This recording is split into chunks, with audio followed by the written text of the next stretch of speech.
ஒரு வாலிப பையன் வாழ்க்கையில் நடந்த சம்பவம். அவன் தினந்தோறும் தேவ சமூகத்தில் காலையில காத்திருக்கிற ஒருத்தன், டெய்லி காத்திருப்பான். அப்போ அவனுடைய ஜெப நேரம் வந்து மத்தியானம். ஆபீஸ் அவர்ஸ்ல 1 மணி நேரம் கேப் கொடுப்பாங்க. அந்த 1 மணி நேரம் அவன் ஜெபம் பண்ணுவான். ஒரு நாள் ஆபீஸ் அவர்ஸ்ல முடிச்சிட்டு ஜெபம் பண்ண போகிறதுக்கு முன்னாடி அவன் ஏதோ ஒன்னு வேலை நடக்கும்போது ஒரு சின்ன ஆக்சிடென்ட் ஆயிடுச்சு. பயங்கரமா ஆக்சிடென்ட். ஹாஸ்பிட்டல் தூக்கிட்டு போயிட்டு அந்த ஜெப நேரம் வருது 12 மணில இருந்து 1 மணி வரைக்கும். இவன் அன்கான்சியஸ்ல இருக்கான். இது வந்து நடந்த சம்பவம். அதுக்கப்புறம் டாக்டர் சொன்னது. அந்த 12 மணில இருந்து 1 மணி வரைக்கும் அந்த பையன் பக்கத்துல எந்த டாக்டர்ஸும் போகவே முடியல. ஒரு விதமான பிரசன்ஸ். ரூமுக்குள்ளே போக முடியல. இவங்களுக்கும் புரியல என்ன பண்றதுன்னு தெரியல.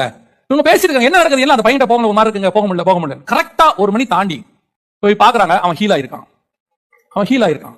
அப்போ அந்த பையனை கேக்குறாங்க, என்னப்பா நடந்துச்சுன்னு.